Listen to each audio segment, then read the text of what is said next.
off, I want to thank the fans that stuck through lots of rain delays. Wasn't the best weather in the world, but our fan base hung in there, stuck with us. It was a great send-off for these seniors, starting with a Vol walk, a chance to run through the tee for the last time.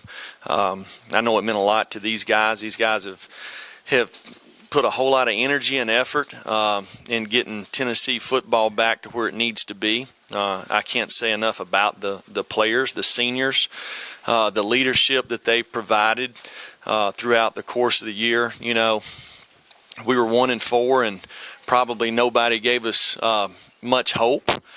But these guys stayed the course, stuck together. To credit to our coaching staff, our assistant coaches for having a plan. You know, to do something like that, there has to be relationships, and I think our coaching staff, our players, our team, you know, we have great relationships with our players. Our players have great relationships with each other.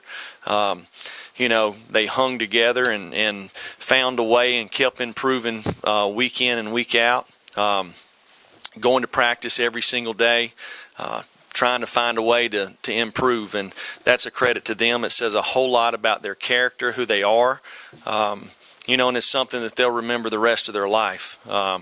You know, to get us to 7-5, to win 5 in a row, 6 out of our last 7, you know, that we talked about it. This is where we want to get to, and when we were 1-4, and our guys accomplished that. So it is a great effort by everybody in our organization, from our administration to the coaching staff to the people in Thornton, with our academics, our training staff, our nutrition staff, player development, our weight room staff. Everybody was all in. Everybody you know, stayed the course, and we got what we wanted to get done. You know, you look at this game, you know, the weather probably didn't help us the way we've been playing a little bit. We've been throwing the ball, and we've struggled to run the football a little bit over the last several weeks. But our offensive line blocked pretty well. These guys were loading up the box there, and it's kind of you're going to gain 2 or 3, or you're going to gain 20. And, you know, Eric broke a couple of runs there, finished them off. So, you know, we got enough points there to get a good lead there, and the weather probably helped us down the stretch there. You know, again, we didn't get a turnover on defense. You know, so we've got to go back to work during bowl practice to find ways to get more turnovers. But I can't say enough about the guys in that locker room, about the effort and toughness and pride that they have in this university, and how they stayed the course to find a way to finish. And I'm excited about that and the future of our program. Jimmy, then Austin. Jimmy, would you talk a little bit more about Eric Gray? He said that Tennessee true freshman rushing record, and also why Ty Chandler wasn't. You know, Ty's had a banged-up ankle, so we kind of started with Tim, and Eric was going to probably be the next guy in, and you know, he got hot there. So you think about that, a record at the University of Tennessee. Think of all the good runners that's come through here. You know, that says a whole heck of a lot about everybody involved, starting with the quarterback getting us in the right plays, with the offensive staff doing a heck of a job game planning, and the front, the tight ends, the wide receivers blocking downfield, finishing runs. So it's a great accomplishment. Austin. Jeremy, can you talk about Donald Anderson and what he got done today, and a couple of one broken play and a touchdown, and then why didn't he participate in senior day?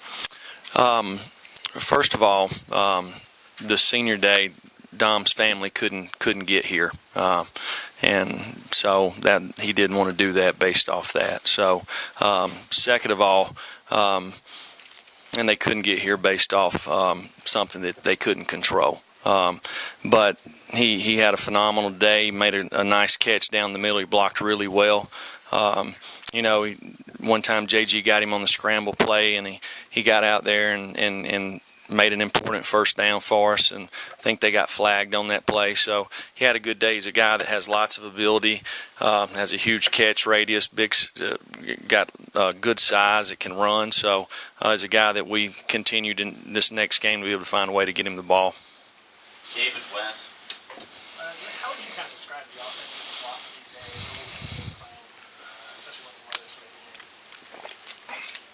ready? Well, it's hard to predict the weather. You know, when I left the hotel, I didn't think it was going to rain until halftime, and then we have a lightning delay to start the game, so it obviously changed. You know, so I think our staff done a good job adjusting to it. You know, early in the game, the ball was wet. You know, and you could tell we didn't throw the ball or catch the ball nearly as well as we have in the past. So we had to run the football, and our guys done a nice job doing that. West and Blake. Obviously, the passing game hadn't done much with the conditions and everything. But, you know, when y'all needed to play there in the fourth quarter on that 3rd and 12, Jawan steps up and gets that 50-yarder. Is that just the kind of player he is to do that in those moments? Yeah, I think you've seen over the last several years with him and Callaway, those guys are playmakers. They have a large catch radius. They're really good competitors, run good routes. They're instinctive guys, and if you get it close to them, most of the time they catch it. Blake, then Steve and Jesse. Jeremy, how would you describe the way the seniors on this team have meshed with some of the younger guys? Well, the guys that are here, they're all in. These seniors, I mean, really, their attitude was "Coach me, coach." You know, whatever they needed to do to improve, whatever they needed to do to help us get to the next step. You know, and to me, we have good leaders on our team, but I think it also says a lot about the players on our team. You know, it doesn't do you any good if you got good leadership if the guys don't want to follow leadership. So I think that says a lot about our team in itself. You know, we had guys that had a positive impact on the people around them, and we had guys that responded to their leadership. So that's a good thing. Steve, Jesse, Gene.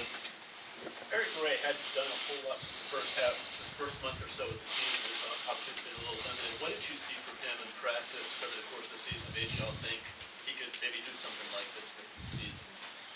Well, Eric has plenty of ability. Lots of times it comes to opportunities. You earn those opportunities in practice. You know, with Ty and Tim, that's a competitive room.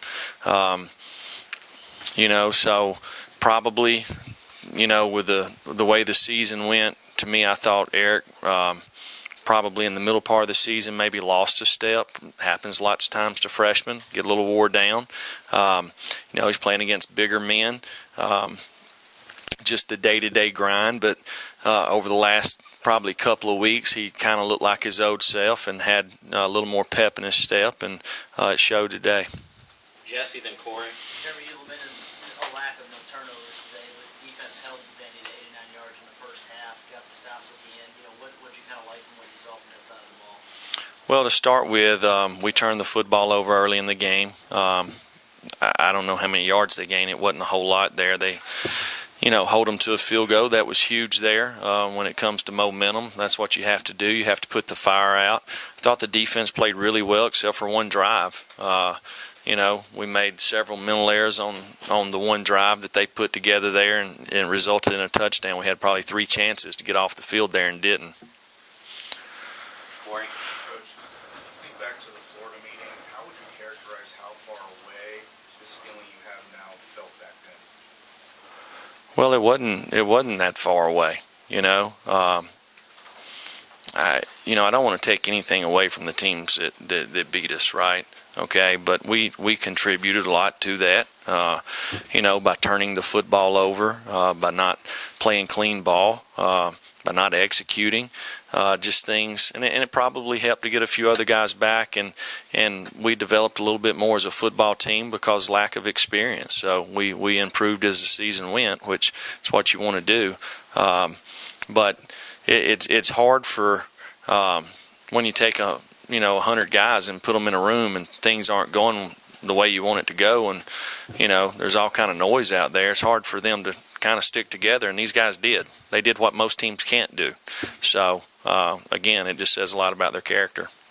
Trey, gentleman in the grind hat. Jeremy, when you go back and you're talking to friends and family after the season's over, everything's kind of over with bowl game, you look back on the regular season, how do you explain it to other people? How do you talk about how the seniors kind of grew up towards the beginning of the year and how you ended up at this spot right now? Well, I think it's pretty simple. Unfortunately, we lost a couple of players early in camp. We turned the ball over. We didn't get turnovers, and we started executing and playing at a little higher level as the season went. Probably tackled better. It's not I don't know. There wasn't no magic pill we all took. We started playing better. Jeremy, last year you had this same opportunity in November to come out and get the wins and get to a bowl game. This year you get it finished. How does that make you feel about the growth of your football team? Well, unless you were here the first day that I walked in this building, I don't think you understand how far we actually have come. Okay? Coach Fulmer was here. It's a long ways. I can assure you that. And our guys, I'm excited for them, the way they feel, the confidence that they have. We're playing with so much more confidence, believing in themselves, believing in each other. You think about over the last 5 wins, there's just the different points in the game where somebody stepped up, a unit stepped up, and found a way. That's what good football teams do. You got to find a way, even when you're maybe not playing at your best. And I think that just, you have to. I look at it. I look at our assistant coaches, what they've done, keeping these guys together, keeping them believing, and them finding a way to get it done. And it's been different guys. Tonight it was Eric Gray on offense. It's been different kind of all through the season. So I just think it's a mark of guys that believe in what we're trying to get done. They believe in each other and they believe in themselves. Caleb, final question. You've been asked a lot about, obviously, the turnaround that this team has had this season, but what is, if you could peg the biggest difference between your team back in August to now, what is the biggest difference between them now versus them? Well, the way we're playing now is what I saw in August, okay? But you have to go play that way on Saturdays, okay? I felt like we had a chance to have a good football team, okay? We stubbed their toe a little bit early on, and that's nobody's fault but mine. But the kids stuck together, okay? And it's good to see all the hard work and effort and all the things that they do, that it's paying off for them, So we have lots of momentum. Our kids are excited about being at Tennessee. They're excited about the future. I'm excited about it. I'm looking forward to bowl practice so we can continue to develop as a football team. We have a long ways to go from where we want to get to. And we want to finish. We get one more opportunity to finish, and that's something that we're going to focus on. Right now, we want to focus on finishing in the classroom. We got 2 weeks left in school, and our guys will do that. So that's what we're focusing on. Thank you, Coach. Thank you.